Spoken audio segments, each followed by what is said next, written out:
Boa tarde a todos. Ainda o número está pequeno, pessoas, mas vamos começar mesmo assim, né?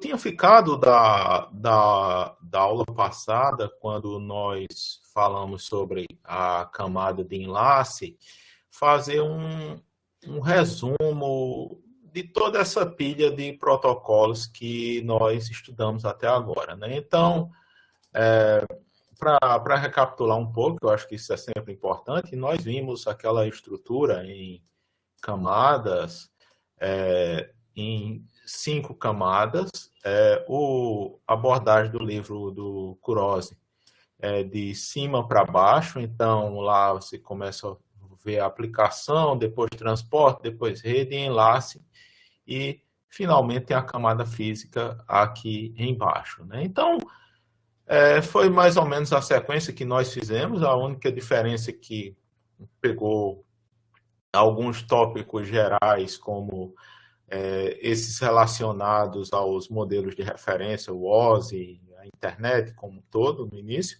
e os meios físicos de transmissão, e depois a gente meio que passou para essa sequência. E aí, na aula passada, né, o objetivo foi falar da camada de enlace, que é uma camada que ela já está num nível bem baixo, né? Então, muitas das funções delas são implementadas no hardware. Então, lá na placa de rede, no controlador de rede, você vai ter essa inteligência que vai fazer algumas funções que são essenciais. Temos a questão do enquadramento, é uma delas, né? Você dizer quando começa e quando termina um determinado quadro. Tem ainda funções de correção, de detecção de erro, principalmente, e tem ainda a questão de acesso ao meio, em caso de redes compartilhadas. Então, quando você pega uma rede Wi-Fi, né, se nós pensarmos aí o tipo de rede local aí mais utilizado ultimamente, numa rede Wi-Fi, nós temos um meio físico, que é o A, né, o A, em que na frequência de mais ou menos os 2,4 GHz, nós temos uma banda.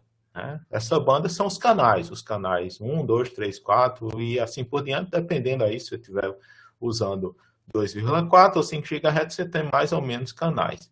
Imagina aí que você tem um canal desse, né? Imagina um canal 3 lá, uma bandazinha.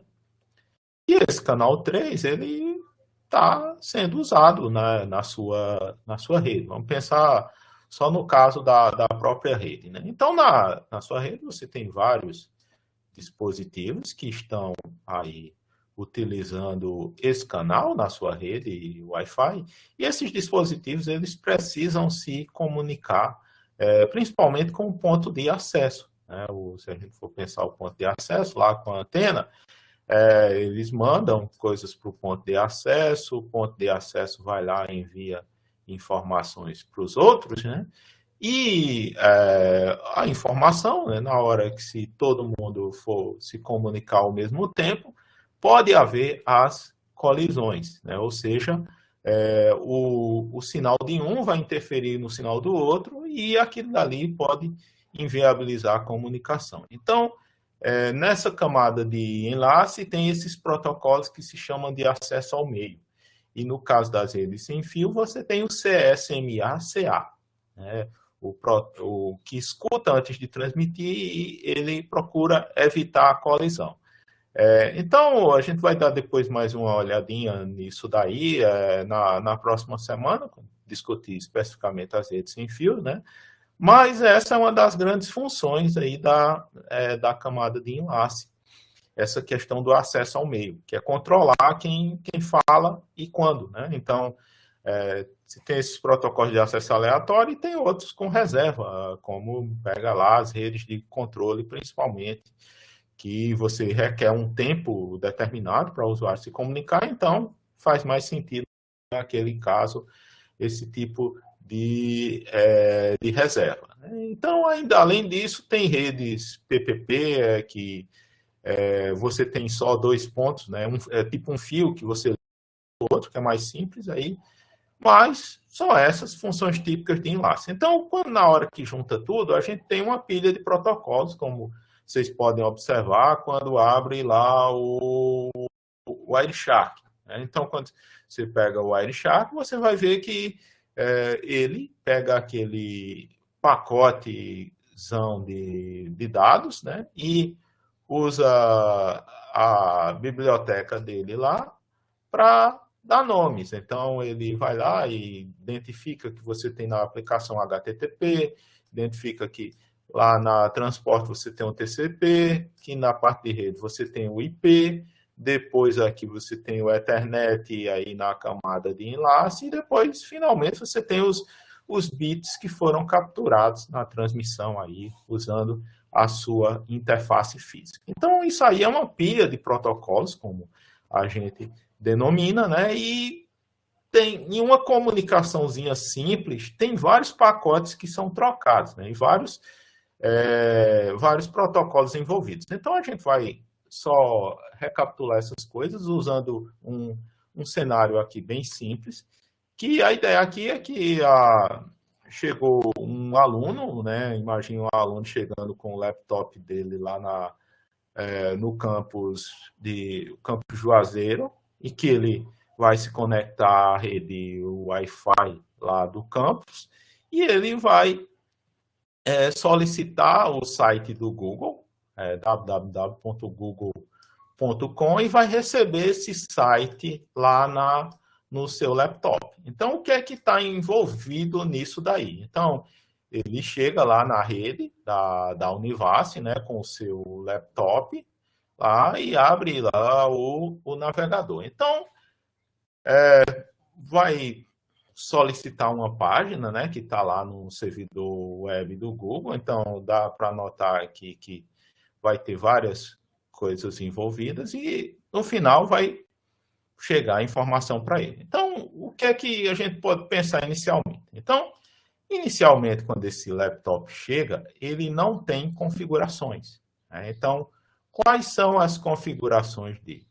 Quando a gente coloca o comando ipconfig/all, nós vemos que a máquina tem um endereço IP, tem um DNS, tem um gateway padrão, né? E de onde é que vem isso? Bem, nós vimos que essas configurações, elas são obtidas automaticamente pelo DHCP. Então, se a pessoa chegou na rede lá do campus, ela vai ter que, inicialmente, obter as suas configurações. Então, vai usar o DHCP para obter informações como o endereço IP, o roteador do primeiro salto, que é o gateway, o servidor DNS, vai usar o DHCP para isso. Então, DHCP, ele é um protocolo lá de aplicação, né, que ele roda sobre o UDP na camada de transporte, que por sua vez está sobre IP, e no final das contas, isso daí, na parte de enlace física, você vai ter o 802.11, esse caso, o Wi-Fi, que entraria no meio. Então, para isso, vai fazer o quê? Vai mandar uma mensagem de broadcast para todo mundo, de forma que todos os que estão em acesso na rede possam ter acesso a essa mensagem. E essa mensagem é bem simples, né? Ele está procurando o quê? O seu endereço IP, as configurações. Então, essa mensagem ela vai passar pelos switches, né? Os comutadores, vai passar pelos roteadores da sua rede, e, eventualmente, ela vai chegar lá numa máquina chamada de servidor DHCP, e esse daí, né, ele vai verificar essa mensagem e vai dar o início ao restante da transação. Então, complementa, né, com o reconhecimento, é um processo aí de 3 vias, que após esse processo, né, o servidor DHCP vai mandar uma mensagem oferecendo um endereço IP para aquela máquina, e uma vez que ela aceita, ela tem agora o endereço IP ela vai ter o servidor DNS, né? Em suma, ela vai ter as configurações dela lá bem estabelecidas e vai poder proceder com os demais usos da rede. Então, uma vez que fez isso, né, agora vem o processo seguinte. Então, lembre-se que o usuário, o que ele quer? O site do Google, né? E nós vimos que em uma requisição HTTP tem que ter o endereço IP lá no meio, né? Qualquer coisa que você for fazer na internet tem que ter aí o IP envolvido aí no meio. Então, para isso, né, é utilizado o DNS. Então, na hora que você vai lá usar o HTTP, vai ter que fazer o quê? As conexões na camada de transporte, né, e fazer isso pela rede. A camada de transporte, lá o TCP, por exemplo, que é o protocolo de baixo, né, ele precisa lá de informações como o IP fonte e o IP de destino. Então, para que isso seja obtido, você tem que rodar o DNS. Então, o DNS vai ter que ser utilizado. Só que, para fazer o DNS também, né, você vai ter que saber quem é o roteador, né? Então, o roteador, por sua vez, o que você tem quando obteve aquelas configurações com DHCP, foi o IP do roteador.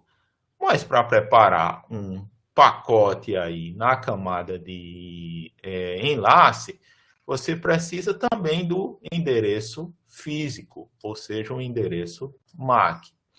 Então, uma vez que você precisa se comunicar com o roteador, você tem que também saber o endereço MAC, o endereço físico. Para isso, é feita uma consulta ARP, né? Então, a consulta ARP, ela permite que, uma vez que você tenha um endereço IP lá do roteador, você consiga obter o endereço físico. Então, com o endereço físico, aí dá para você montar a consulta DNS aí padrão, né? Então, a consulta DNS, ela vai perguntar pelo endereço IP do Google, ela vai ser sobre o UDP, né?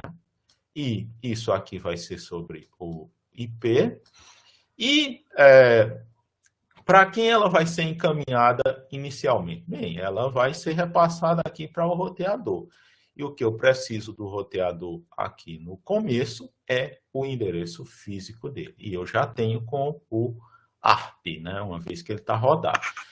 Então, esse pacote agora já pode seguir aqui para o roteador e o roteador ele vai proceder com o restante aí do processo, né? Ele vai passar essa consulta aí para o servidor DNS local e este, por sua vez, vai fazer a consulta. E essa consulta ela pode passar aí por toda aquela hierarquia do DNS que tem lá na internet. Lá o nível mais alto, né? Depois quer dizer, o raiz, o TLD, o servidor DNS com autoridade. E para essa coisa trafegar através da internet, tem os protocolos de roteamento que estão sendo usados. Então, dos protocolos de roteamento, você tem lá o IP, o OSP, o BGP aí nas redes, dependendo aí até onde esse pacote vai, né? E depois, né, isso vai fazer com que a sua mensagem, né, a consulta DNS, chegue lá no destino, no servidor DNS. E o servidor DNS vai e responde esta mensagem. Então, depois que essa resposta é finalmente dada, né?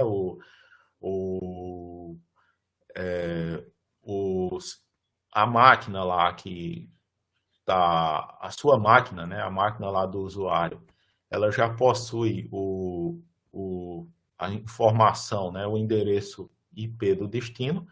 Ela pode finalmente estabelecer uma conexão TCP com a máquina lá do Google, né? Então, a conexão TCP, ela vai ser um processo em 3 vias, que ele vai lá e manda um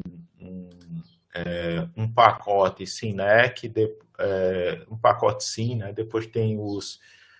porque aqui não está com a animação, né? Essa é uma conversão, né? Mas você tem um processo aí em 3 vias, que finalmente aqui depois disso você tem uma conexão estabelecida na camada de transporte.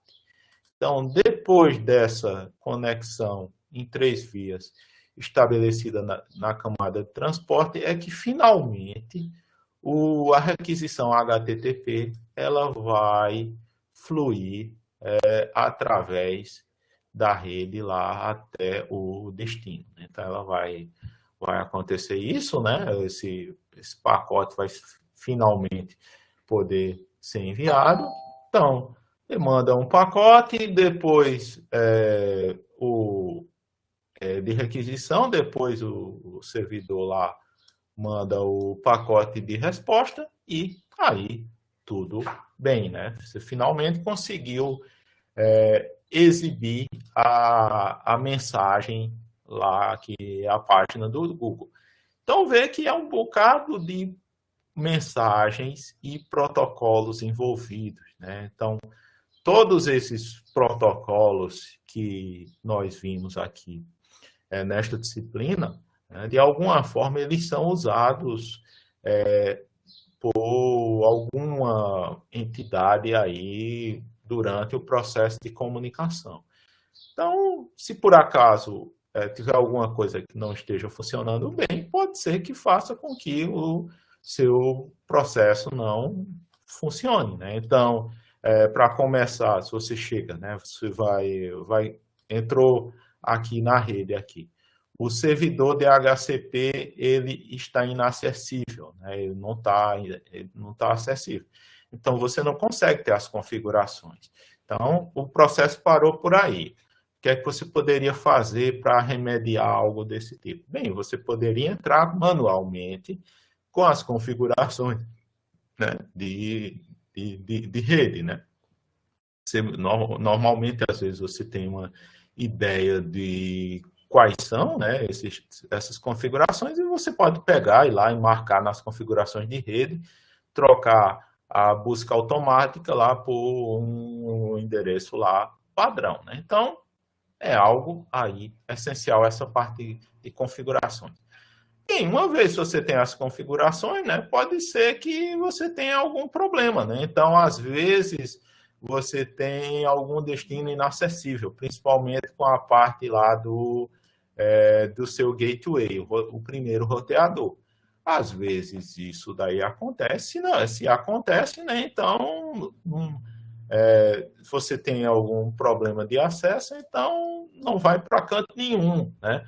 Porque tudo que sai da sua rede, ele passa pelo gateway, o roteador do primeiro salto. Então, essa é uma condição básica.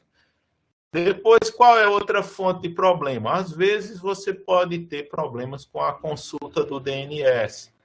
Então, se o DNS não está funcionando, você não consegue resolver os nomes. Então, você coloca um nome, você não tem um endereço IP. Então, não adianta, não vai.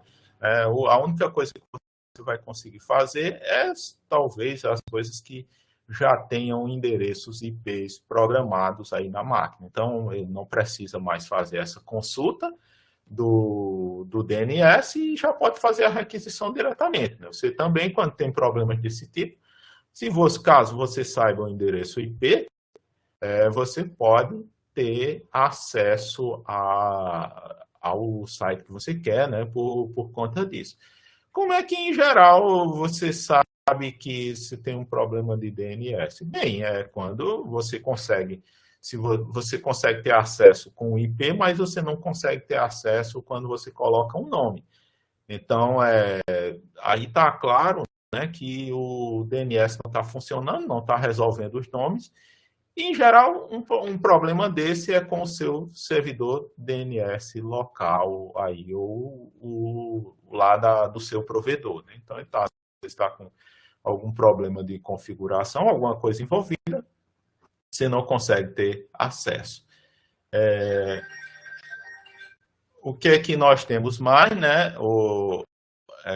Vou pegar aqui problema, né? Aí depois, o fato do seu pacote chegar lá no destino depende aí das condições da rede. Aí as falhas costumam ser mais pontuais a partir desse momento. Então, pega o que aconteceu lá com o Facebook, né? O Facebook, o problema foi com a rede deles, a rede do Facebook.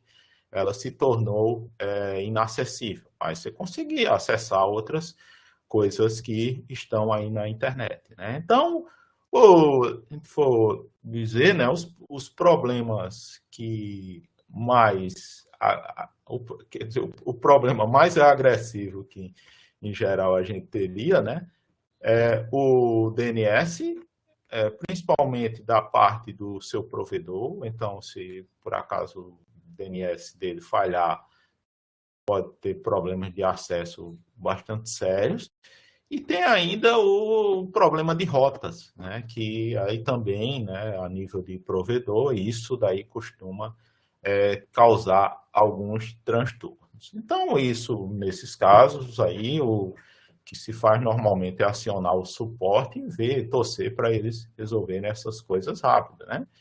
Em casa, você mais ou menos vai conseguir identificar isso daí através de alguns testes, né? E pode se conformar com o problema. Então, pessoal, isso aí nós temos uma visão da pilha de protocolos com as atividades aí que foram passadas até a parte aí de enlace. Dá para vocês praticarem um pouco dessas coisas usando o Wireshark e o prompt de comando lá do Windows, né? Eu espero aí que vocês façam, porque dá para ter uma visão melhor e não fica algo tão chato como a exposição desses problemas. O que é que nós temos aqui na sequência? Na sequência, o que eu programei para hoje foi falar de segurança e na semana que vem falar um pouco de redes sem fio, redes móveis aí em geral. Então, segurança é algum aspecto que está muito em voga ultimamente. For pensar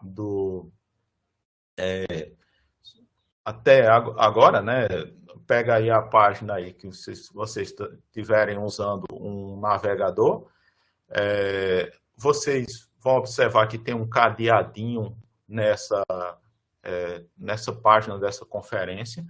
Então, lá tem algo tipo, o endereço tipo live, AWS 035, mconf, rnpbr, tem um nome lá, e do lado eu tenho um cadeadinho. Um cadeadinho, vocês podem, ao clicar nele, né, você pode observar que tem no caso do Google Chrome, Firefox e outros navegadores devem ter algo similar, você tem algo tipo certificado, e tem essa informação que é válida. E aí, né, quando você clica em certificado, você tem aí algumas coisas gerais, tipo, este certificado destina aos seguintes fins: prova a sua identidade para um computador remoto, garante a identidade de um computador remoto, e tem umas numerações. Então, ele está garantindo algumas coisas. Ele está provando o quê? Que RNP é RNP, que não tem ninguém se passando por RNP, né? E está garantindo a identidade, né, da máquina, né? Então, está fazendo aí algumas coisas. Ele é emitido por alguém, está emitido por mconf.rnp.br, tem aqui Global Sign, RSA, OV, SSL, né? Então, Global Sign é uma empresa mundial aí no ramo de certificações digitais e tem uma validade. Ele é válido de 7/7/2020 até 8/7/2022. Então, ele tem, né, um prazo de expiração, né? Se eu estiver usando ele depois desse prazo, vai aparecer algum tipo de alerta de segurança na minha máquina dizendo que esse certificado aí está com problema. Mas agora ele é um certificado válido. Tem ainda informações como detalhes, né, você também pode verificar, a versão, número de série, algoritmo de assinatura, algoritmo de hash de assinatura também. Então tem lá SHA-256 RSA e SHA-256. Isso aqui já começa o jargão de segurança, né? É um algoritmo de assinatura. É o algoritmo que está sendo usado para provar que o RNP é RNP mesmo, não é alguém que está se passando por ele. Aí tem informações como emissor, validade e tal, e tem a chave pública. Chave pública é um número de 2048 bits, que nós vamos ver que é essencial para prover as funções de segurança. Tem ainda, você pode pegar e ver outros campos, e tem ainda um caminho de certificação que tem uma raiz que certifica todo esse processo aí no meio, né? Então, isso é algo que está se tornando padrão nas redes hoje em dia. Raramente agora você encontra alguma coisa que não está com este cadeado, né? Ou seja, você não está tendo a segurança. E o que é que isso está fazendo? Isso aqui está fazendo uma segurança na camada de transporte. Então, ao invés de nós estarmos utilizando uma camada de transporte tradicional, em que as coisas simplesmente o pacote da aplicação é colocado lá, né? E você poderia pegar um software tipo o Wireshark e verificar o conteúdo desse pacote. Agora a gente está escondendo o que está na camada de transporte. Está usando aqui a camada segura aqui o socket seguro, né? O SSL, aí um protocolo, mais um dos protocolos que a gente vai estudar. Então, para conseguir fazer essas coisas, né, a gente tem que entender um pouco o que é necessário aí fazer. Então, nós temos algumas coisas que são necessárias aí para o que a gente chama de segurança em rede. Então, tem a criptografia, né, uma das coisas que é necessária, a autenticação e a integridade na mensagem. Então, essas coisas aqui, elas são usadas para fazer produtos, ou seja, protocolos. Então, você emprega criptografia, né, em protocolos de transporte, em protocolos de aplicação, de rede, enlace de dados. Você pode usar esses princípios aí em protocolos, em firewalls, sistemas de detecção de invasão, né? Então, tem algo mais científico do lado, mais na linha de algoritmo, né? Que no final das contas, depois isso vira um protocolo, um produto que é usado para proteger a gente. Então, o que é a segurança na rede?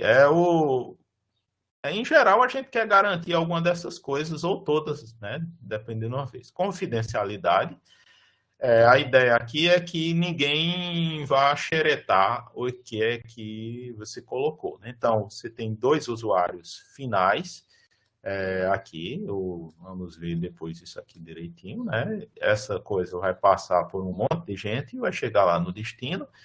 E a ideia aqui é só que a origem e o destino tenham acesso ao conteúdo dessa mensagem, ou seja, que elas consigam entender o conteúdo dessa mensagem.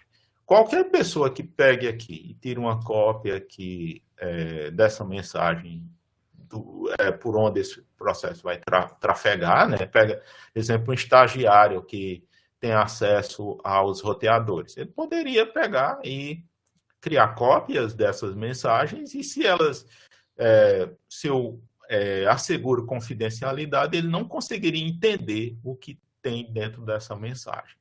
Então, vai ter o remetente que vai criptografar a mensagem e o destinatário que vai descriptografar ou decifrar, né, decriptar, tem várias terminologias aí a mensagem. Temos exemplos de vários casos desses aí, né? O WhatsApp, o serviço aí que muita gente usa, ele faz essa criptografia fim a fim, como se chama. Então, a ideia é que, mesmo que alguém da justiça faça um grampo aí, a companhia telefônica aí autoriza um grampo aí das mensagens, a pessoa não conseguiria obter o conteúdo daquela mensagem aí através da rede, né? Ele teria que ter acesso aos dispositivos finais para poder conseguir ter acesso às mensagens.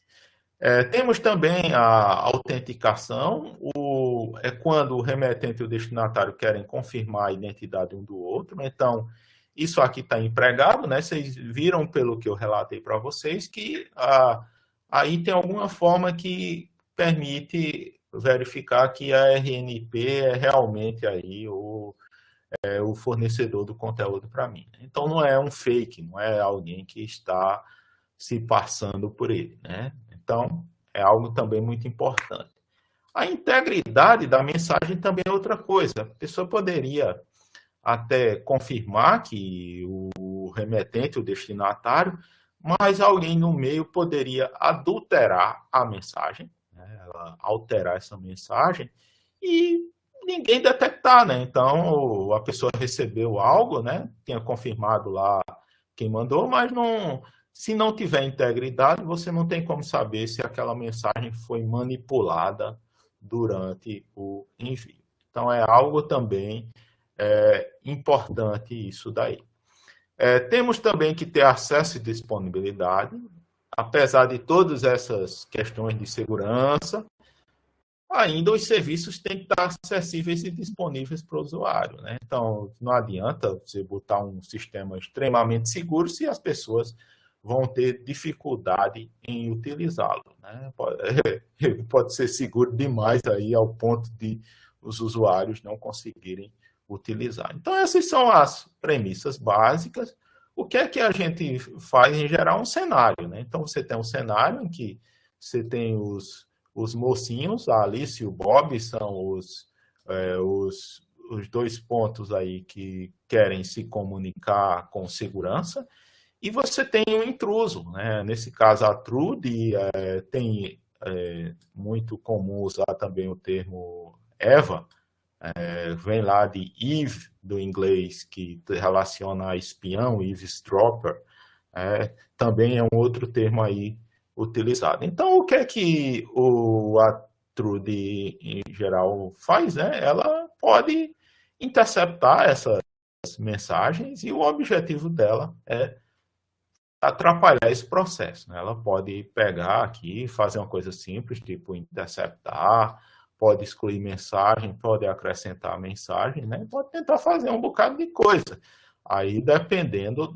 das possibilidades dela, né? Interceptar, geralmente, é a coisa mais simples de ser feita, mas você pode tentar forjar aqui mensagens também, né? Então, quem são esses Alice, Bob e Trude da vida real? Eles podem ser computadores, podem ser aqui máquinas, dispositivos que estejam inseridos aí para comunicação, né? E não necessariamente você tem pessoas envolvidas, mas essa analogia humana, ela é bem utilizada. Então, o Alice e Bob da vida real são servidores, navegador web, servidor de transações eletrônicas, servidores DNS, roteadores, trocando atualizações da tabela de roteamento, né? Tem vários exemplos da Alice e Bob na vida real, sempre alguém que quer se comunicar, nesse caso aí, com segurança nesse contexto.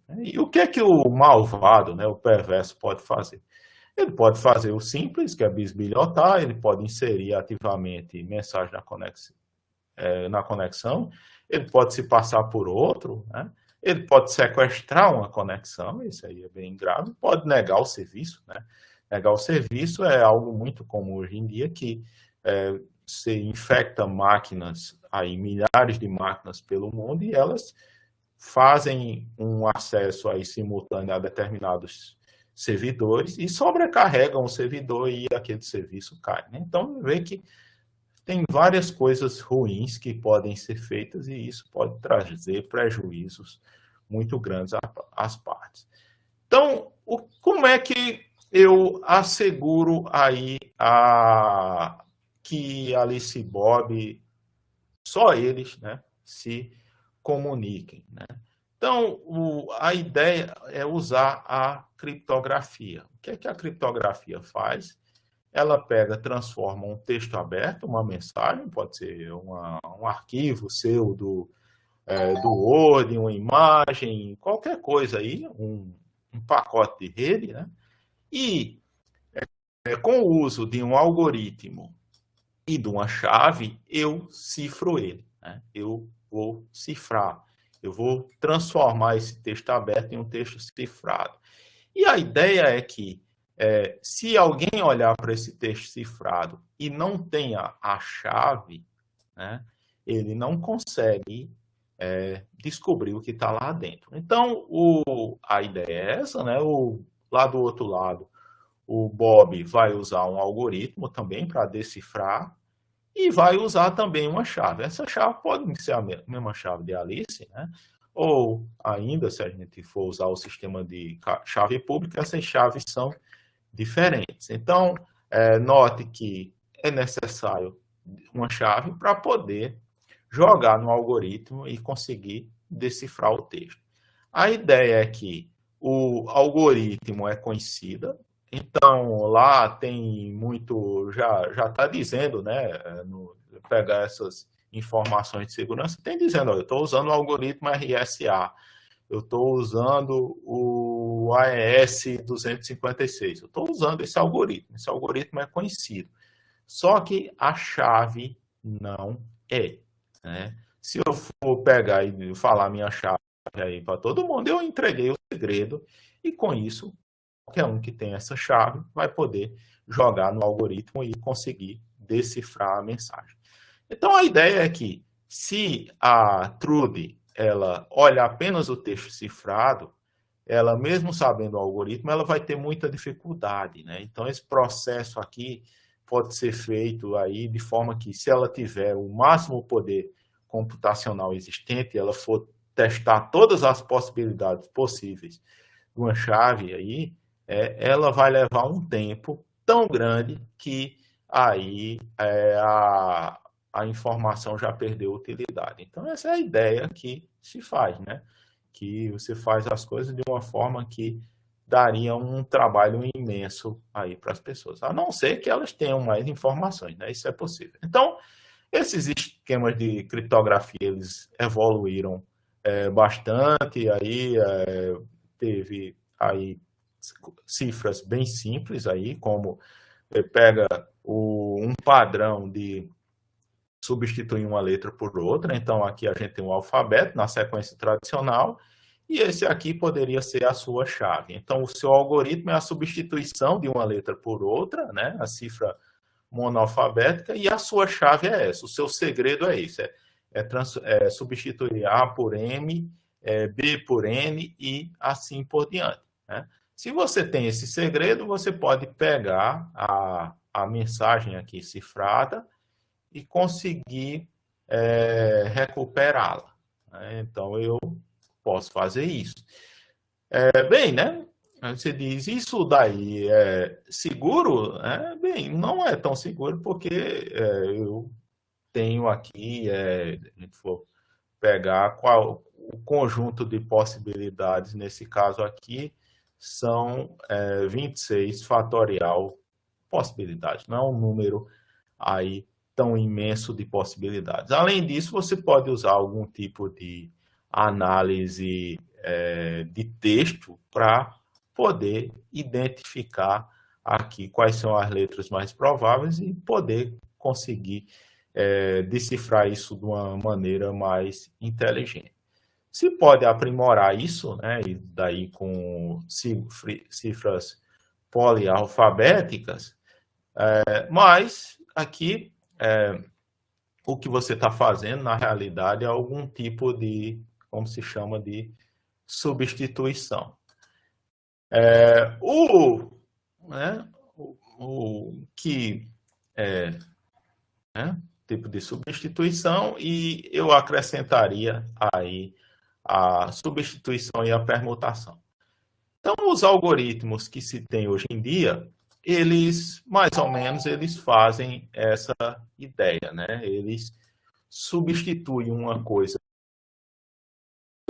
por outra, e esse tipo de substituição, eles fazem a partir das chaves, né? Então, tem a chave, que é um número, que vai ser usado aqui no algoritmo que é conhecido de todos e que é secreto. Então, essas chaves aqui, elas são usadas em algoritmos de chave pública e em algoritmos de chave simétrica. Chave pública tem duas chaves e chave simétrica só tem uma chave. Além disso, a gente tem alguma coisa que vai dar uma olhada depois, que é as funções de hash. Então, o que é que vai acontecer numa chave simétrica? Pega um usuário, tem um texto aberto, aplica um algoritmo de criptografia com a chave, né, e manda o texto cifrado. E no caso, o Bob, ele tem a mesma chave e aplica ela ao algoritmo e você resolve isso aqui. Bem, o que é um algoritmo desse? Vamos pegar aqui. Pode ter ele da forma de cifras de fluxo, ou aqui o mais comum, que é o de cifras de bloco. Então, o que é uma cifra de bloco? A ideia de uma cifra de bloco é você pegar um bloco de bits e transformá-lo num outro bloco de bits. Então, imagina aqui um bloco de 3 bits, né? Nós temos aqui 8 possibilidades, que também você mapearia aqui para 8 possibilidades. Isso daqui, o segredo, né, é esse mapeamento aqui, essa chave. Imagina que você não saiba esse segredo, o que é que você vai ter que fazer? Você vai ter que testar todas as possibilidades. Então, quantas possibilidades você tem, no caso desse, uma cifra de bloco? Você tem, em geral, 2 elevado a k fatorial mapeamentos. Então, se k igual a 3, não é muita coisa, né? 2 elevado a 3 é 8, 8 fatorial aí vai dar esse valor de 40 mil aí possibilidades. 40 mil possibilidades você testa rapidinho aí usando qualquer computador hoje em dia. Mas se você aumenta esse número, k igual a 64, por exemplo, né, você já tem uma quantidade imensa de possibilidades. Hoje em dia, essas coisas, esse k aí está a partir de 128, então você tem 128, 196, 256. Então, uma chave, um mapeamento aí com um tamanho desse, você vê que aí bem complicado de descobrir. Mas, por outro lado, né, se a gente for pensar essa coisa das tabelas, isso daí, né, vai dar trabalho, né? Você pega aqui k igual a 200, k igual a 64, pega o bits, né? Você tem uma tabela muito grande. Então, tem que ter um processo automatizado, né, para a gente tanto cifrar, sem precisar usar uma tabela dessa, né, e tanto para decifrar também, né, porque você, mesmo que tenha a chave, é algo que pode dar trabalho. Então, para isso, é que existem os algoritmos, que os algoritmos fazem essa função que a tabela faz, de pegar uma entrada e mapear para uma saída. Então, aqui a gente tem alguns algoritmos. Aqui é a base do DES, que é o Data Encryption Standard, é um padrão aí. O DES usam essas funções protótipos, que a ideia é você bota aqui uma entrada de bits, depois você divide esses bits em bloquinhos de 8, usa aqui uma funções de permutação, as S-functions, resultando em, você permuta 8 bits em 8 bits, depois aqui você codifica, quebra de novo a mensagem e fica fazendo esse ciclo várias vezes. Ele pode fazer, às vezes, 3 vezes, né? Acha um número lá adequado. E o que faz isso daí, depois, no final das contas, isso meio que cria uma mistura e faz aí uma ideia parecida com o que está aqui para números grandes. Então, o que tem lá que eu quero mostrar, deixa eu ver aqui, aqui logo a ideia do 10, né? Aqui está a função básica aqui do 10, aquela ideia do mapeamento inicial, né? Então, você pega uma entrada de 64 bits, você tem uma chave aqui do lado, gera permutações, depois você usa aqui um bloco aqui de 48 bits para fazer a função que era feito aqui num bloco desse, né? Se a gente for pensar nisso daqui. Aí depois vai fazendo isso várias vezes, né? Até finalmente você chegar aqui na saída. Que o que você fez foi transformar 64 bits que não eram cifrados em 64 bits que são cifrados. Como é que você fez isso? Você usou um algoritmo que é conhecido e usou uma chave que é secreta.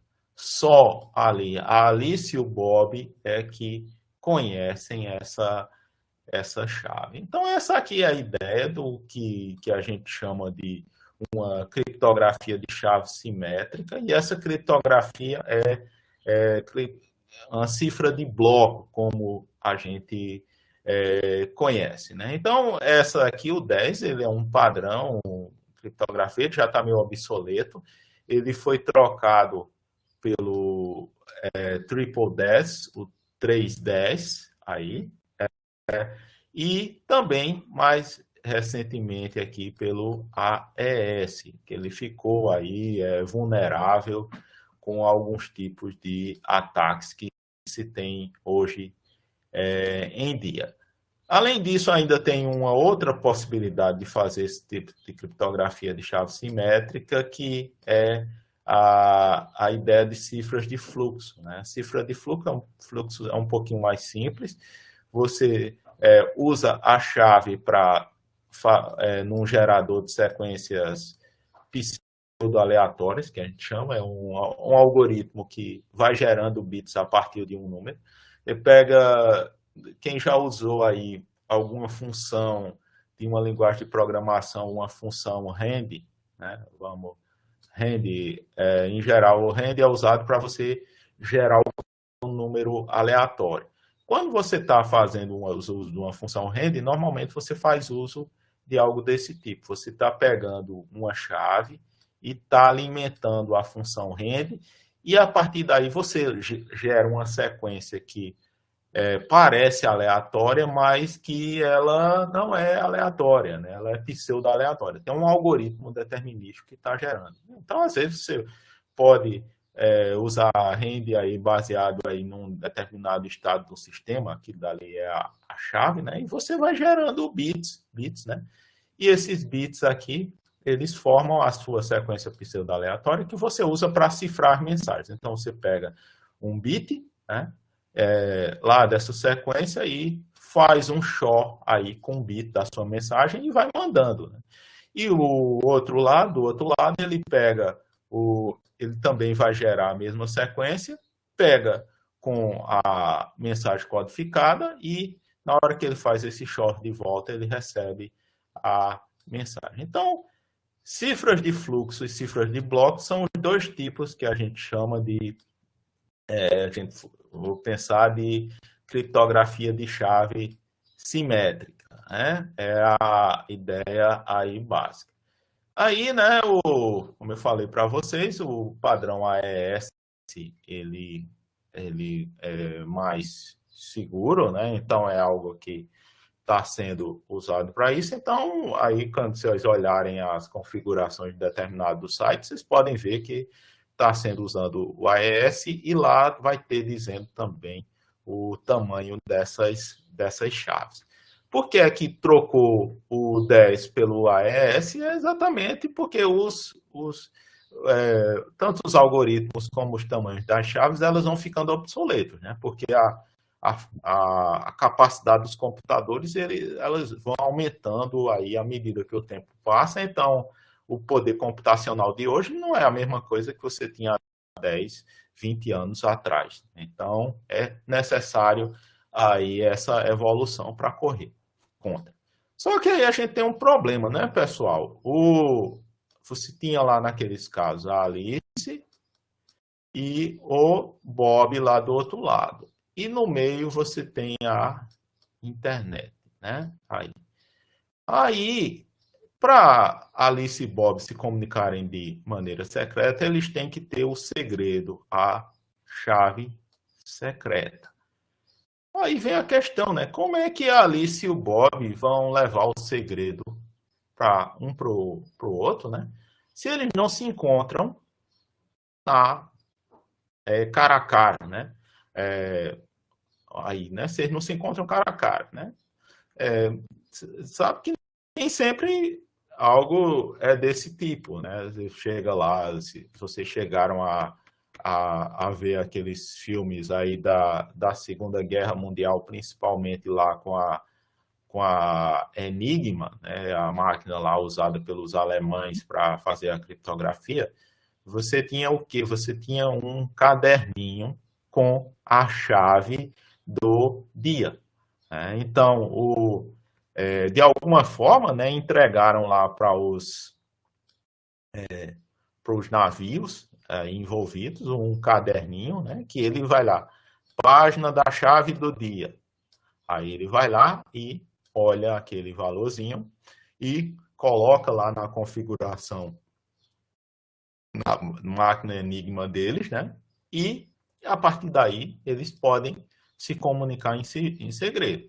O problema é que se alguém capturar um navio desse, né, e o pessoal ainda ficar vivo ainda, não conseguir destruir o segredo, eles aqui dali vai estar na mão dos inimigos. Então, os militares, eles costumam ainda fazer esse tipo de coisa. Então, tem vários filmes aí nesse sentido, né? Tem um lá que eu não lembro o nome desse filme, mas era que você tinha uma estação só para ficar transmitindo esses segredos militares. E exatamente você tem essa questão da chave que se utiliza, né? E aquilo dali está passando de segredos, a chave para ela ser segura, ela não pode ser usada muitas vezes. Então, aquilo dali é usado e destruído, aquela tipo de informação para poder ser utilizado. Né? Então, no cenário atual que nós vivemos, não dá para você pegar e entregar uma chave secreta em pessoa a cada usuário, né? A chave poderia ser um cartãozinho USB que a pessoa vai lá, plugava lá na sua máquina, ou então um CD, alguma coisa desse tipo. Não dá para fazer isso. Né? Então, qual a solução para entrega de chaves atualmente? Bem, a solução é o famoso sistema de criptografia de chave pública, ou aqui as ideias principais, né, elas estão numa técnica que foi proposta aí pelo Diffie-Hellman, e o algoritmo famoso é o RSA, em homenagem aos nomes lá das pessoas que desenvolveram. River, Chami, se eu não me engano, e Adelman é o nome desses 3 pesquisadores, desenvolvedores que chegaram juntos a essa ideia. Né? Tem as ideias também aí Diffie-Hellman. A ideia da chave pública é que você não precisa, né, ter a mesma chave. Né? O remetente e o destinatário não têm a mesma chave. Ao invés disso, eles podem pegar uma chave das que eles têm, né, e torná-la publicamente, né, chamada de chave pública, conhecida por todos, e vão guardar uma para decifrar que vai ser mantido de uma maneira privada. Então, você tem, na realidade, aqui, ao invés de ter uma mesma chave para os dois, você tem um par. Uma delas você vai tornar público, todas as pessoas que você deseja se comunicar de uma maneira segura, elas vão ter acesso a essa chave, e a outra, né, você vai manter de uma maneira privada, você vai guardar ela para você, né? Então, esse sistema é o que nós chamamos de chave pública. Então, a ideia é que o Bob quer se comunicar com a Alice de uma maneira segura, então o que é que o Bob faz? O Bob, ele dá a chave pública dele para a Alice. Então, o Bob vai lá e distribui a chave pública para a Alice. Aí a Alice pega, usa o algoritmo de criptografia com o texto, né, e produz o texto cifrado. Aí o Bob, o que é que ele vai fazer? Ele vai usar a chave privada que só ele tem, que aplica ela junto com o algoritmo, né, e consegue decifrar esta mensagem aí, né? A ideia é essa. Se você aplicar a chave pública de novo aqui, não vai resultar em nada, né? Tem que ser o par de chaves aqui. Uma é que desfaz o efeito da outra. E isso daqui, né, não necessariamente você pode botar nessa ordem, né?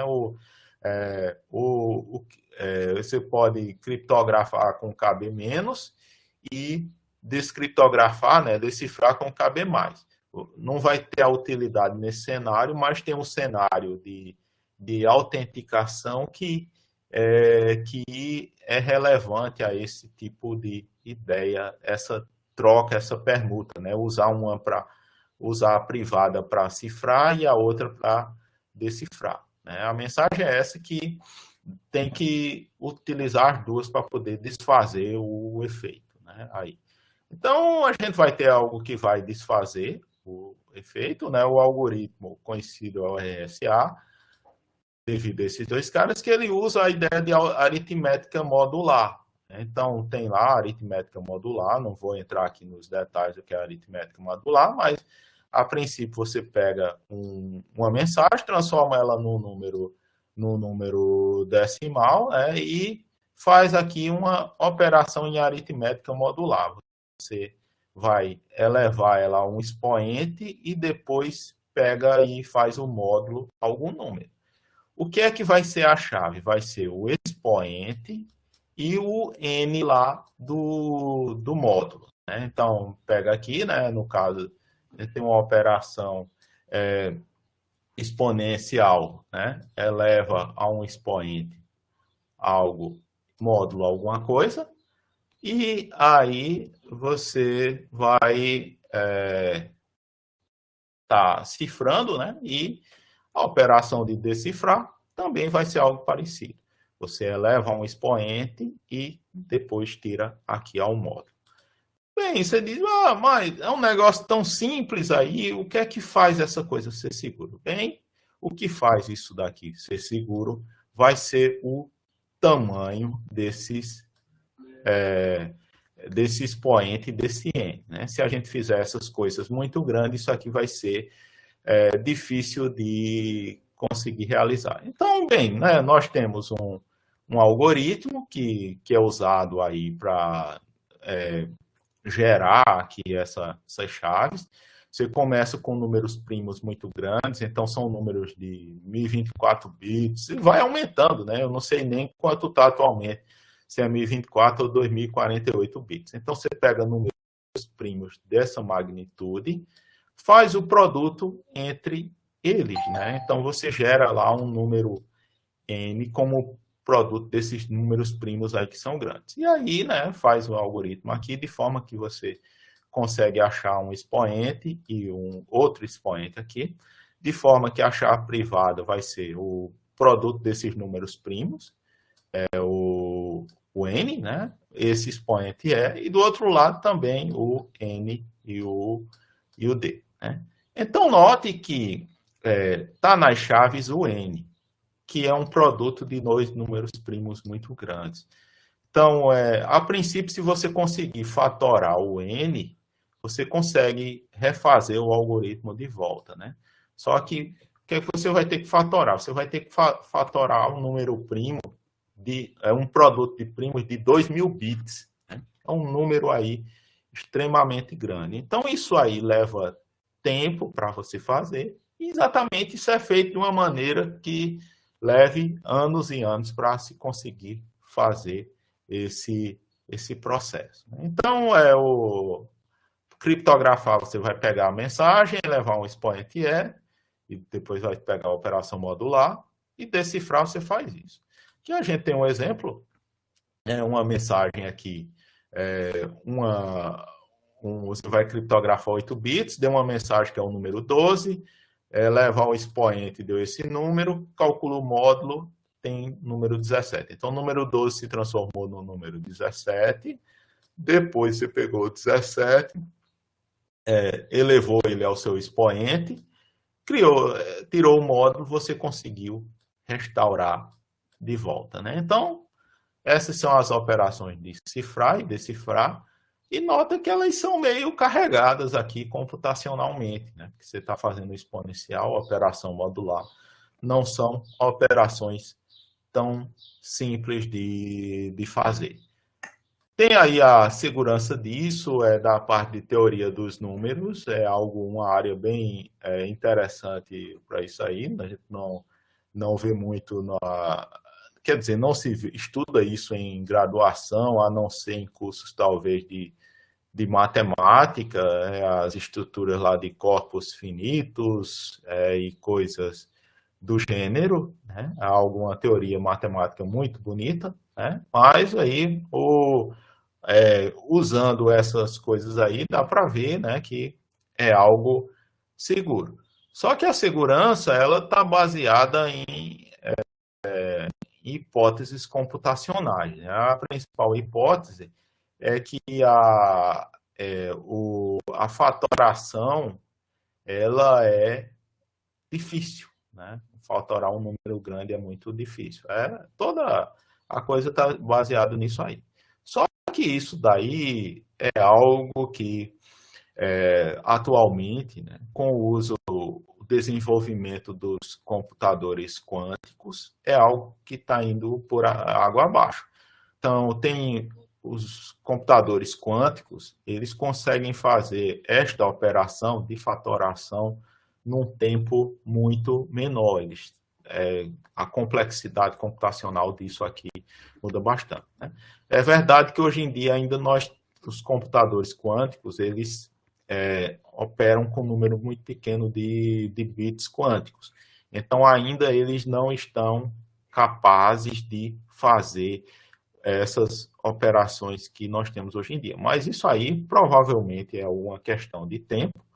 Então, vai ter que ter algo além do RSA para poder prover esse tipo de segurança. Então, já se estuda o que se chama de criptografia pós-quântica, que é para exatamente não ficar dependente desse RSA, porque esse RSA é a base de todas as transações eletrônicas que a gente tem hoje em dia pela internet. Então, você quer se comunicar de uma maneira segura com alguém distante, então, inicialmente, você tem que usar o RSA, porque você não se encontrou fisicamente com aquelas pessoas para poder compartilhar uma chave. Né? Então, para estabelecer essa chave, ou você tem que ir lá pessoalmente entregar, ou então, né, à distância aí tem que usar o RSA para poder fazer isso. Então, gera uma chave pública, mantém uma chave privada e a partir daí faz. Tem outras alternativas. Para isso também tem o que se chama de distribuição quântica de chaves, é uma alternativa que está sendo pensada aí para a parte de segurança aí no futuro, né? Que é uma maneira da Alice e o Bob conseguirem gerar uma chave, mesmo com o espião olhando, capturando a informação, isso aí através de propriedades da mecânica quântica, e já tem produtos hoje em dia, principalmente para curtas distâncias, que permitem essa geração de chaves sem usar o RSA. Então, o que é que você vai fazer?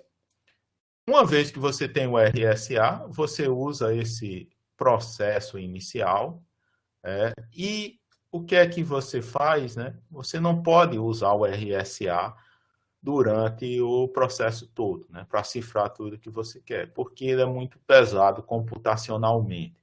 Então, você usa o RSA para trocar uma chave simétrica, um KS, né? Então, o Bob, ele vai ter a chave pública dele, que ele entrega lá para a Alice, né? Vai ter.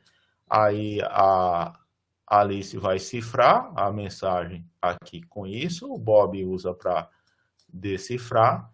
E a mensagem aqui que eles estão trocando aqui no meio vai ser a chave KS, que vai ser usada no algoritmo daquele, como o AES, que é um algoritmo rápido, né? Então, se usa hoje em dia esses dois tipos a gente poderia dizer, de algoritmos, de técnicas, né? O RSA, que é a criptografia de chave pública, e usa também um AES ou um Triple DES para aqui a parte simétrica.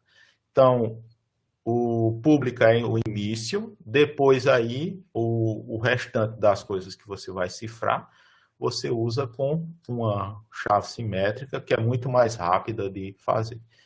Pronto, né? Então essas são o que a gente poderia dizer, o que tem de inteligência por trás, e depois o que se faz é usar essas coisas, essas ideias aí para as várias coisas que a gente está querendo. Se está querendo proteger a mensagem, se está querendo integridade, se está querendo garantir a identidade de alguém, né? Então, além disso, né, se usa também uma coisa chamada de resumo de mensagens, é o hash criptográfico, que é usado também junto com as chaves para prover segurança. O hash é algo bem simples, você pega uma mensagem, usa uma função e gera uma espécie de resumo, né? Então, eu dar uma olhada aqui, deixa eu ver aqui, se tem aqui no Google aqui.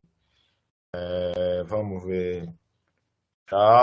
Eu vou pegar SHA-256 online, né?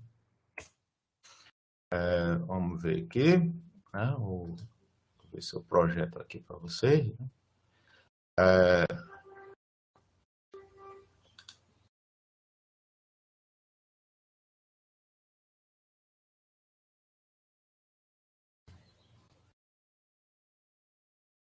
Então, uma função de hash, né? Eu posso pegar aqui alguma entrada, alguma coisa aqui.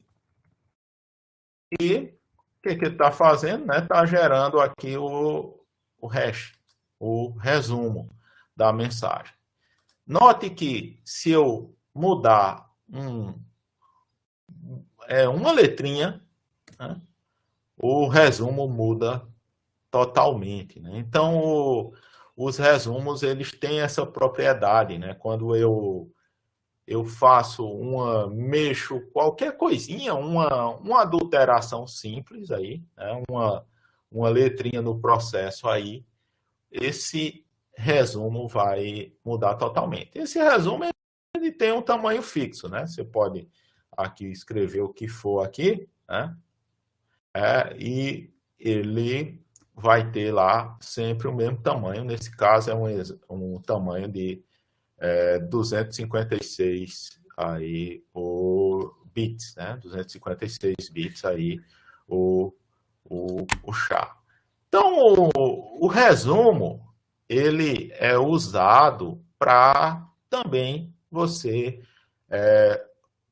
prover algum tipo aí de função de segurança, né? Então, os resumos aí, eles são usados nos códigos de autenticação de mensagem. Então, a ideia é que você quer verificar a integridade da mensagem, né? Que a mensagem ela não foi adulterada. Então, a ideia lá vai ter um segredo que é compartilhado. Então, a Alice e o Bob, eles possuem um segredo. Você pega o segredo, junta com a mensagem e cria um resumo. Você pode usar o SHA lá, SHA-256, você gera um resumo. Junta esse resumo com a mensagem e manda, né? Então, note que aqui eu não cifrei a mensagem. O meu objetivo aqui é provar que essa mensagem ela não foi adulterada. Então, lá do outro lado, a pessoa vai ter o segredo, né? Lá, né? Vai receber essa mensagem e vai calcular o resumo e vai comparar.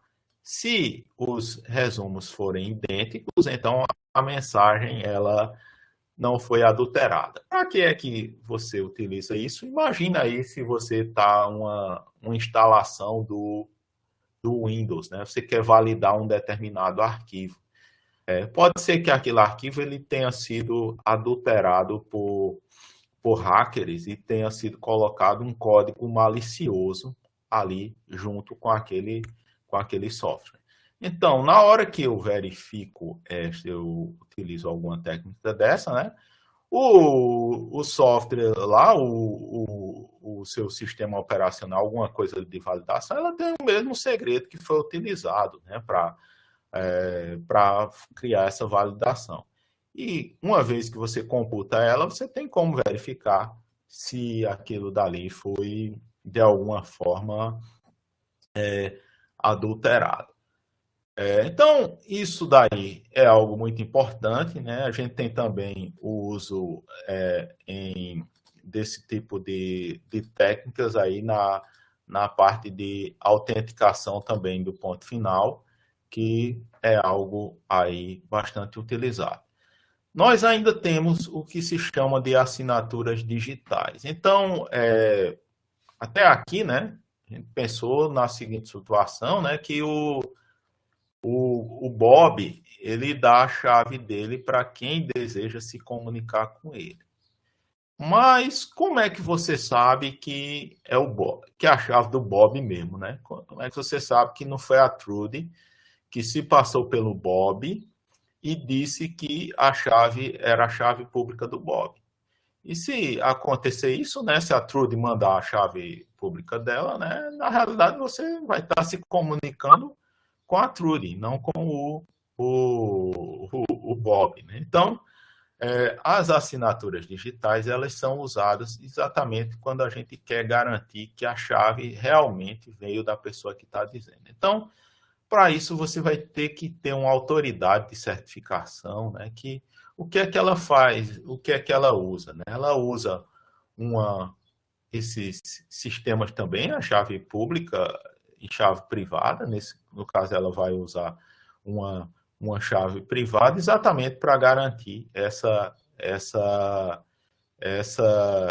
ideia, né? Então, se vocês verificarem aí essa comunicação segura que eu mostrei no cadeadinho inicialmente, você tem aí essa autoridade certificadora, que é quem vai certificar essas chaves públicas aí que estão na internet. E o que é que elas fazem aí para verificar? Elas usam aí tanto as funções de hash, como aí a criptografia de chave pública aí para fazer o processo, né? Eu não vou aqui entrar no mérito aqui dessas coisas, mas é algo aí que vocês de vez em quando devem receber alertas desse tipo. O setor público tem muito isso daqui, né? A gente até coloca as coisas de uma maneira segura, né? Mas às vezes o que é que venceu o contrato com a autoridade certificadora e aparece, às vezes, você está lá no site do governo, até o SIGA mesmo, né? Você pega lá e diz essa conexão pode não ser privada, né? Aí, na maioria dos casos, não é porque um hacker invadiu aquilo dali, não, né? É porque a validade lá da certificação, ela expirou. Então, é como se não tivesse ali ninguém para garantir que aquela chave, né, que aquele cadeadinho é o cadeadinho mesmo do SIGA, né, por exemplo, né, algo aí desse tipo. Uma vez que ele renova aquilo dali vai desaparecer, né? Então, vai ter o alerta, né? Como não tem ninguém que está garantido que aquilo dali é verdade, pode ser que você tenha esse problema. Então, por isso, né, que aí hoje em dia a gente tem autoridade de certificação, que é quem que vai garantir que essas chaves aí são verdade.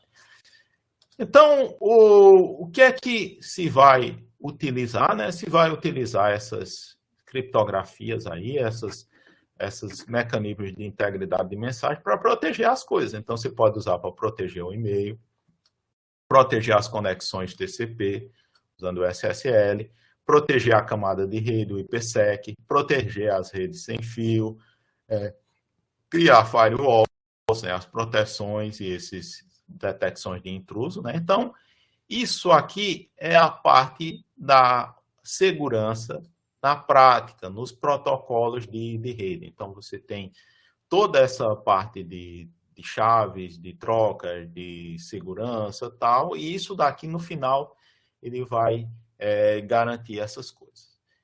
Então, tenho aqui a parte do e-mail seguro, é isso daí, né? E o que eu vou dar uma olhada com vocês agora é a parte do SSL, da segurança do TCP. Vou tentar aqui ver aqui alguns exemplos aqui no Wireshark e depois vai ter uma atividadezinha aí para vocês fazerem, né? Eu vou colocar uma atividade simples para ver mais ou menos como esse protocolo funciona e aí vocês vão ter uma ideia aí do que a gente está falando.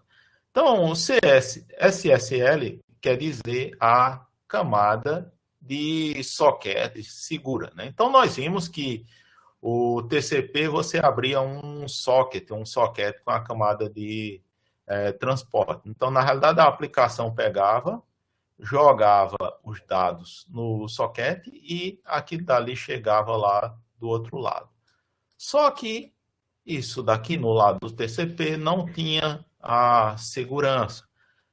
Quer dizer que alguém poderia bisbilhotar o que está aí dentro. O que a gente está garantindo agora com esse SSL é que o que está lá dentro, né, desse trocado através desse socket aí, ele está seguro, ele está criptografado. Então, se você olhar ali, você não vai ver mais uma página web HTML ou uma imagem lá. Você vai ver alguma coisa que você não consegue distinguir o que é dali. Você vai olhar aqueles bits num padrão estranho, porque eles estão criptografados, né? Não dá para saber o que está lá. O que é preciso fazer para decifrar aquilo dali? Bem, precisa pegar a chave, jogar no algoritmo que está sendo utilizado e a partir daí você consegue decifrar e finalmente aí os navegadores, os servidores web, eles vão conseguir ter acesso àquela informação. Então, é um protocolo de segurança bastante implantado, você vai ter lá nos navegadores e servidores web, você vai identificar isso pelo HTTPS, né? Então, vai ter HTTPS, ele aparece aquele cadeadinho que está na maioria dos navegadores web que nós temos aí. Está se tornando o padrão atualmente, né? Tem várias variações aí, vocês vão acabar vendo ele dessa forma. TLS, alguma coisa, na hora que vocês começarem aí a capturar as coisas. O que é que ele vai oferecer? Vai oferecer confidencialidade, integridade e autenticação. Então, ele esconde as coisas, garante que a mensagem não foi alterada e autentica, então você está sabendo exatamente com quem está se comunicando, né? O objetivo original foi essa ideia do comércio eletrônico na web, criptografia, proteger números como cartões de crédito, autenticar o servidor web, o cliente ficou meio opcional, né? E disponibilizar todas as aplicações TCP através de uma interface simples de socket seguro, né? Vamos ver aqui, né? uma aplicação normal, você tem a aplicação TCP e IP, a aplicação aqui com SSL, você tem a aplicação esse SSL, TCP e o IP. Então, é como se você estivesse usando o TCP, mas você não está ciente do que o TCP está transportando aí, né? O que a gente tem mais, né? Vou passar aqui para uma derivação de chave. Isso aqui não é tão importante, né? Eu quero mostrar aqui para vocês, né? Vai ter várias coisas aqui. Vai ter todo um processo aí de handshake, né? Como a gente pode usar o termo, né? Um olá aqui são os pacotes do tipo hello, né? Hello, o oi, né? Tá desenhado mal. Aí, né?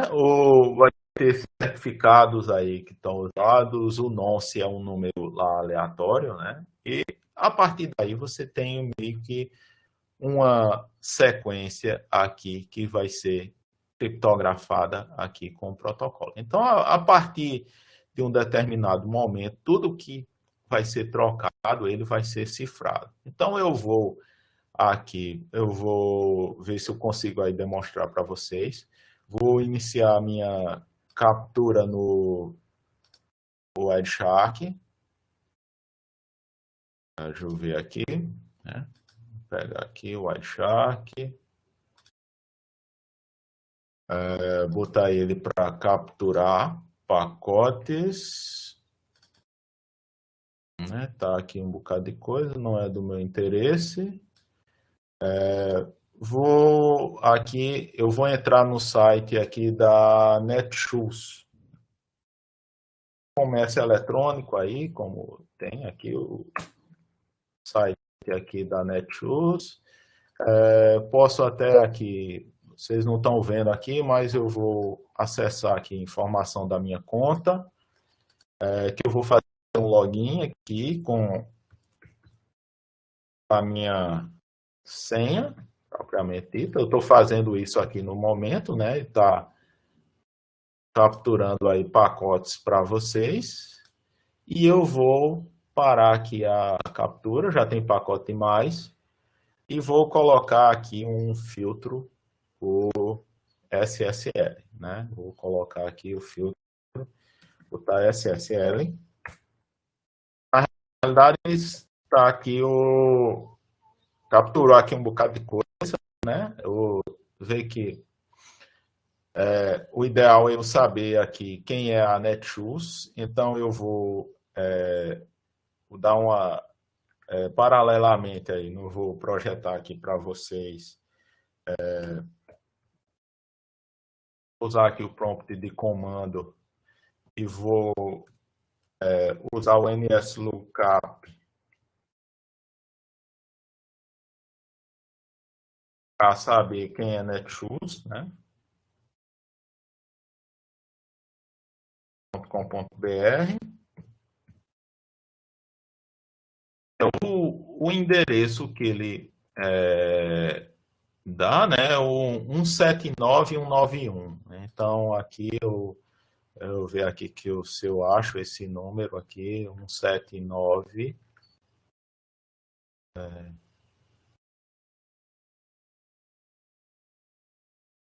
179, tem os filtros aí que 179.191.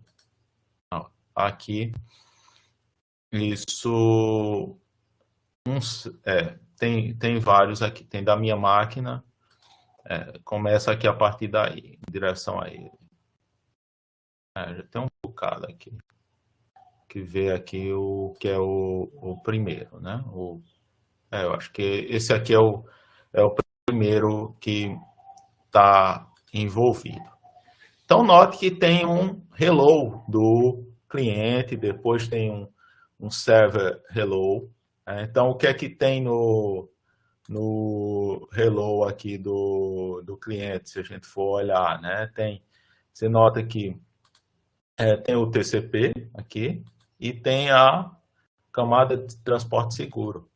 E aqui é um handshake ainda, é aquela parte inicial do protocolo, né? Então tem algumas informações básicas, o tipo do conteúdo, o protocolo aqui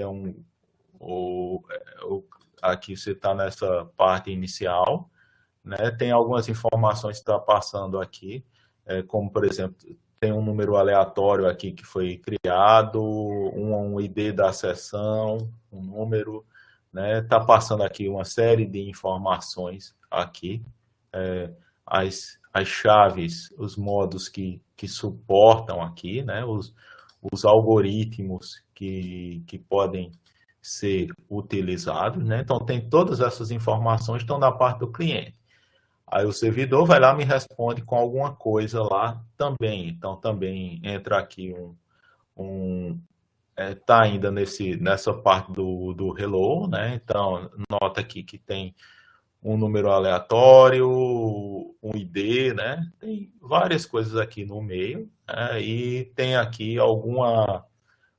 a ideia aqui é fazer com que com esse processo as duas partes consigam combinar uma chave, né? Então elas consigam combinar uma chave. E a partir daí, né, depois tem mais algumas coisas aqui envolvidas, eu acho que foi feito algumas coisas a mais. Depois de um determinado momento, você já tem um bocado de informação que está cifrada aqui no meio, né? Tem aqui mais alguns clientes hellos aqui no meio, né?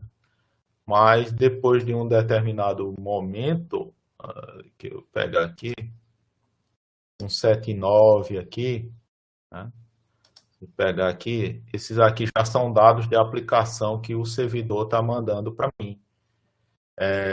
Os dados aqui eles estão todos cifrados, né? Então você nota aqui que não dá para eu conseguir distinguir o que está sendo transitado aqui através dessa conexão, né? Então, hoje em dia, é algo que virou meio que padrão, né? Se você não estivesse utilizando isso, né?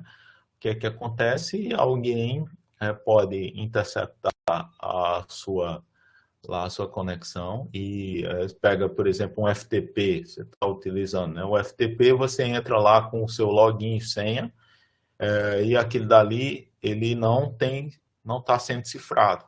Se ele não está sendo cifrado, qualquer pessoa aí que de alguma forma interceptasse aquele pacote lá na internet, em algum elemento que processasse aquele tráfego, ele teria acesso ao seu login e sua senha. Num caso desse aqui, não, né? A gente, a não ser que os servidores eles tenham alguma falha e você consiga explorar as chaves deles estão guardadas em algum momento, aí você não conseguiria ter acesso a essas informações. Então, aí você diz, e aí a gente está seguro em relação a essas coisas, né? Às vezes não. Às vezes, de vez em quando, vocês veem que a gente está no TLS aqui, versão 1, mas o que acontece é que versão 1.3, né? Ele diz, deve ter tido uma versão 1.1 no começo, né? Aí, né? Porque passou para 1.1, 1.2 e 1.3. Provavelmente alguém descobriu alguma falha em alguma coisa. Então é um hellozinho desse aí, que às vezes pode ter alguma coisa que é meio previsível, alguma brecha aí num processo desse, que faz com que a segurança vá por água abaixo e que alguém que descobriu isso daí possa explorar essa falha e tornar o processo aí inseguro, né? Então, ele, ao invés dele ter que testar lá todas as possibilidades que teria numa comunicação dessa e levar anos e anos, ele descobriu algum método que comprometa essa transação. Então, isso aí acontece com vários protocolos. No caso das redes sem fio, né, não sei se vocês já viram falar no WEP. Era uma criptografia que se usava antes, né? Quer dizer, um protocolo lá que fazia essa segurança. Hoje em dia se utiliza lá outros, o WPS, não, WPSK, eu acho que é alguma coisa aí nesse sentido, né? O fato é que o WEP, ele não se usa mais, porque você com um pouco de tráfego que você tenha, às vezes pouco mesmo, aí, em menos de um dia você consegue quebrar aí a segurança e descobrir as senhas e chaves utilizadas aí no processo. Aí, por que aconteceu isso? Provavelmente erros de implementação, às vezes você usa não renova lá os números que você deveria estar alterando, né? Isso daí, às vezes, é alguma besteirinha que aquilo dali revela-se uma vulnerabilidade e aí um criptoanalista ele pode pegar e colocar aquilo por água, aquela segurança pelos ares, né? Então, é algo que hoje em dia, né, você diz, as coisas que nós temos aí são seguras, bem, né, talvez aí para os nossos usos, para os usuários comuns, devem ser, mas a gente tem órgãos de espionagem aí, agências aí, pega a NSA e esses militares em geral, né, que eles têm grupos aí que ficam procurando vulnerabilidades de interesse deles, espionar a população, né? E pode ser que tenhamos aí algumas coisas que nós utilizamos já achando que elas são seguras, mas que na realidade elas têm vulnerabilidades que foram ou colocadas lá intencionalmente ou foram descobertas, né? Às vezes intencional porque você pega os governos o governo dos Estados Unidos pode exigir lá que alguém coloque uma falha dessa deliberada em algum tipo de um protocolo desse para poder eles conseguirem acessar de uma maneira mais fácil as informações dos usuários. Então, tem todo algo aí, compromissos envolvidos, né? O que é prudente aí, se algum governo realmente não quer ser espionado, é bom que ele consiga desenvolver todas as suas soluções.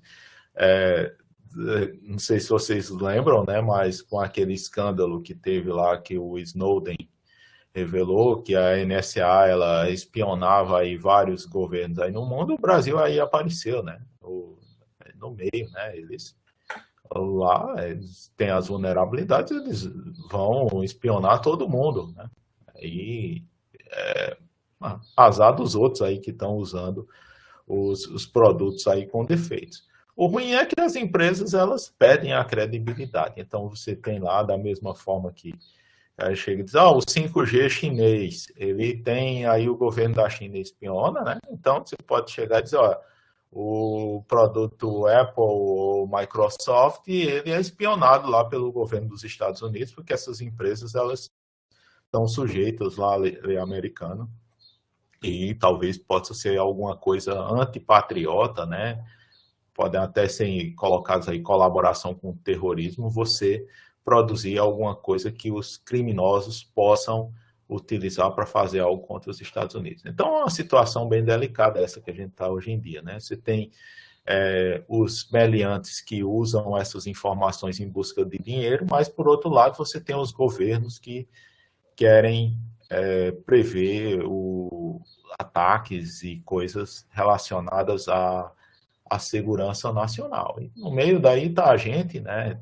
É algo que nós queremos proteger nossos dados, e aí, quando os nossos dados caem em mãos erradas, nós podemos ter prejuízos sérios, né? Então, a mensagem aí que eu passo hoje aí para vocês é que segurança é algo extremamente importante hoje em dia.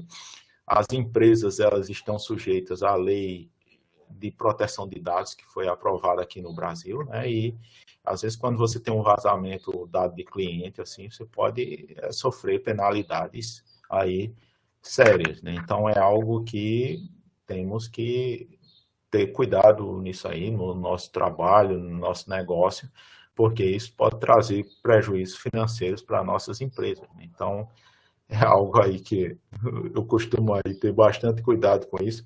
A Univas, não sei se vocês já viram, né? O pessoal gosta de fazer, às vezes, formulários coletando dados de um monte de gente aí, dados dos mais diversos possíveis aí, às vezes eles acabam não tendo esse cuidado todo com os dados das pessoas. Aí é algo preocupante, né? Isso daí pode trazer muito aperreio aí para todos nós. Então era isso que eu tinha que falar isso sobre segurança. Vou passar um pouco alguma atividade aí para você, né? Juntamente com essa parte final do Wi-Fi, que vai ser na semana que vem. E aí, né, a gente, com essas atividades de Wireshark, nós teríamos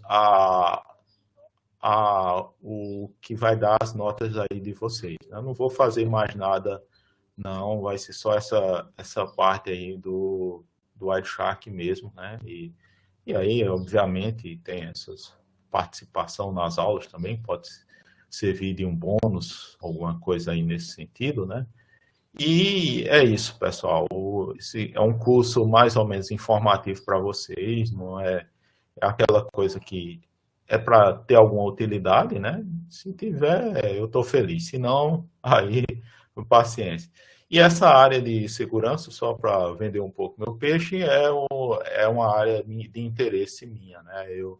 No meu doutorado, eu trabalhei com essa distribuição quântica de chaves, ou mais popularmente conhecido como criptografia quântica, e é algo aí que estou meio enferrujado há algum tempo, né, porque eu voltei para a Univas, mas que é um tópico de interesse meu, né, esses pontos aí de segurança. Então, se por acaso depois alguém, por acaso, também se interessar por esses tópicos, pode conversar comigo aí, que aí pode desenvolver algum tipo de trabalho nesse sentido.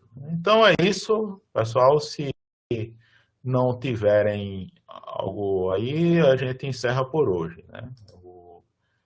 Encerra a nossa aula, né?